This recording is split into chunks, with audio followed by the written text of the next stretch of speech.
Everyone, एक बार फिर से आप सभी लोगों का स्वागत है आपके अपने YouTube चैनल माया स्टडी सेंटर पे। आज हम सिद्ध करने वाले हैं कि क्या रूट 3 हमारी एक अपरिमेय संख्या है। हमें सिद्ध करके बताना है कि रूट 3 एक अपरिमेय संख्या कैसे है। तो हमने ऑलरेडी पीछे की क्लास में सीखा हुआ कि रूट 5 एक अपरिमेय संख्या कैसे होती है। तो ये वाले रूट 2, रूट 3, रूट 5 ये सभी प्रकार के क्वेश्चन बहुत ही इंपॉर्टेंट क्वेश्चन है। तो आपको सभी प्रकार के क्वेश्चनों को एग्जाम में जाने से पहले देख के जाना ही जाना है, क्योंकि 10th क्लास में ये क्वेश्चन कंफर्म पूछा जाता है। इस प्रकार का ये क्वेश्चन तो आपको उस क्वेश्चन को देख के जाना ही जाना है। ठीक है, तो चलिए अब हम सिद्ध करते हैं कि रूट 3 एक अपरिमेय संख्या कैसे है। सबसे पहले तो मैं आपको ये बता देती हूँ कि परिमेय संख्या क्या होती है। परिमेय संख्या क्या होती है? ए बटा बी के फॉर्म में होती है और बी हमारा क्या नहीं होना चाहिए, 0 के बराबर नहीं होना चाहिए। इसी के साथ हमारी जो ए परिमेय संख्या होती है ना, ए बटा बी के रूप में भी, इसमें क्या होता है, ये दोनों क्या होती है, सअभाज्य संख्याएं होती है। सअभाज्य का मतलब क्या, दोनों में किसी भी संख्या का मतलब सेम संख्या का भाग नहीं जाएगा। या तो आप ऐसे समझ सकते हो कि दोनों में सेम संख्या का भाग नहीं जाएगा, या फिर दोनों में उभयनिष्ठ गुणनखंड कुछ भी नहीं होगा। उभयनिष्ठ गुणनखंड कुछ भी कैसे नहीं होगा? जैसे मान लो ये 25 है और ये है हमारा 27, है ना। इसके आप गुणनखंड निकालोगे तो 5 5 1, इसका देखो निकालोगे तो 3 से 9, 3 से 3, 3 एकम 3।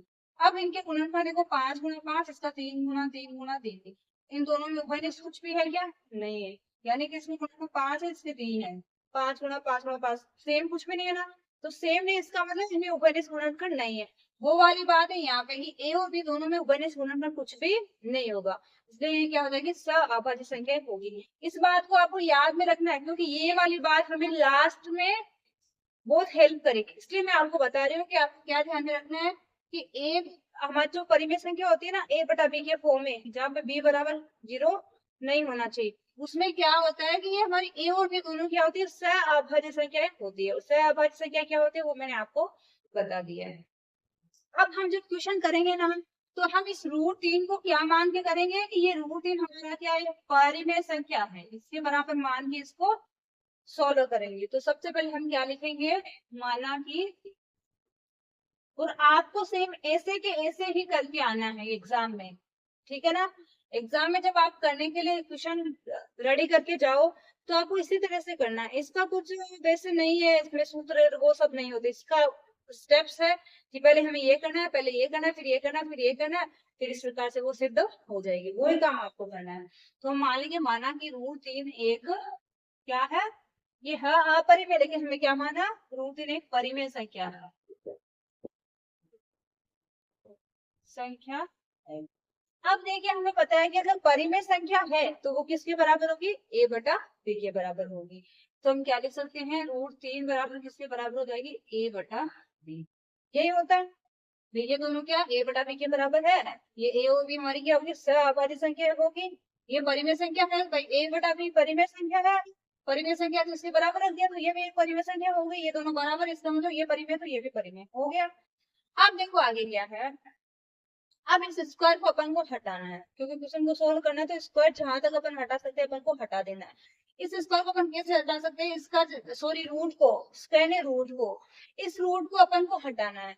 और इस रूट को अपन कैसे हटा सकते हैं, जब इसका अपन स्क्वायर करें तो, क्योंकि हमें पता है कि स्क्वायर होता है ना, वो इस अंडर रूट को कट कर देता है। अगर ऐसे अंडर रूट के अंदर कोई भी संख्या है और अंडर रूट के अंदर है तो स्क्वायर है, इसका मतलब वो स्क्वायर और अंडर रूट आपस में कट हो जाते हैं। तो ये वाली बात यहाँ पे है।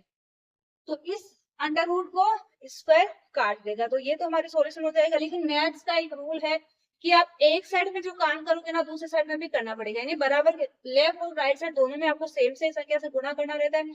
आप यहाँ किसी भी संख्या से गुणा कर सकते हो, लेकिन आपको पहले इधर भी करना पड़ेगा। अब यहाँ किसी भी संख्या से भाग लगा सकते हो, लेकिन नियम है मैथ का कि आपको इधर भी लगाना पड़ेगा। तो बैलेंस बना रहता है, कुछ फर्क नहीं पड़ता।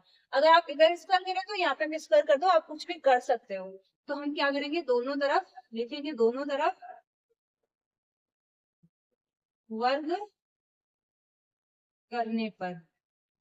अब दोनों तरफ वर्ग करेंगे तो रूट 3 का स्क्वायर कर दो, इधर ए बटा बी का भी स्क्वायर कर दीजिए। कर दिया। अब हमें पता है इस रूट से ये क्या कर जाएगा, स्क्वायर कर जाएगा, तो ये क्या जाएगा 3, इधर आ जाएगा ए स्क्वायर बटा बी स्क्वायर। आ गया। तो आप लोग मुझे कमेंट करके बता दीजिएगा आपको यहाँ तक सब कुछ समझ में आ गया है। अब देखिए जब भी कोई संख्या बटे में होती है बीच में बराबर का साइन होता है तो क्या होता है, वज्र गुणा। अब यहाँ पे बटे में कुछ भी नहीं तो एक तो लिख सकते हैं, एक लिखेंगे तो कुछ भी फर्क नहीं पड़ेगा, ये 3 ही रहने वाला है। अब इनको वज्र गुणा कर दो, इसको इससे 3 को b से किया तो 3b² हो गया, तो a² को 1 से किया तो क्या हो गया, a²। ठीक है, अब हमें पता है कि कोई भी संख्या बराबर के इधर या उधर जाती है तो गुणा वाले भाग में चली जाती है, तो a² के भाग में क्या आ जाएगा, 3। आ गया, यहाँ तक सबको क्लियर हो जाना चाहिए। इतना काम हमें इसी के साथ में कर लेना, वर्क कर देना, वर्क करने के बाद फिर उसको 16 कर लेना, फिर वज्र गुणा कर देना, वज्र गुणा करके जो भाग में जा रही संख्या गुणा भाग में जा रही है उसको चेंज कर लेना, बख्शांशन कर लेना। अब देखिए हमने क्या समझा था कि हमारे ये क्या बोल रहा है कि a²/3 है।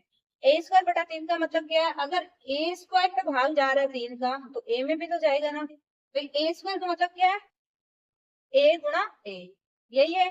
तो अगर a² में 3 का भाग जा रहा है तो a में भी तो जाएगा, तो हम लिखेंगे यदि a² 3 से विभाजित, इसको आप नाम दे देना समीकरण नंबर 1, क्योंकि हमें अभी मान रखेंगे तो थोड़ा इजी पड़ेगा, इसलिए समीकरण नंबर 1 नाम दे दो। यदि a² 3 से विभाजित है तो a भी 3 से विभाजित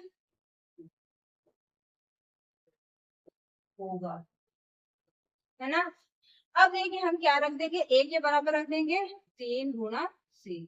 क्यों, क्योंकि एक तो क्या आएगा, 3 ही आएगा। क्यों, जब भी तो इसे कटेगा ना और एक क्या हो जाएगा, c। 3 गुणा c हो गया, और c हमारा क्या होगा, अतः a बराबर 3 गुणा c लिख सकते हैं अपन, लिख सकते हैं ना, लिख सकते हैं। जहां पे c हमारा क्या होगा, सी ये क्या होगा, पूर्णांक। पूर्णांक का मतलब क्या, प्लस माइनस की कोई भी संख्या पूर्णांक है। ओके, यहाँ तक सबको क्लियर हो। अब इस a का मान हम क्या करेंगे, a का मान 3c समीकरण 1 में रख देंगे। हमारे पास में जो a का मान आया है ना 3c, इसको हम क्या करेंगे, समीकरण 1 में रख देते हैं। तो चलिए हम रखते हैं, हमारी समीकरण 1 क्या है, b² बराबर a²/3। तो हमने क्या माना था, हमें a की जगह क्या रख देना, 3c, तो b² तो b² रह जाएगा। a की जगह हमें रखना 3c² है ऑलरेडी a का, तो a वापस इस 3c का भी स्क्वायर कर देना बटे में 3।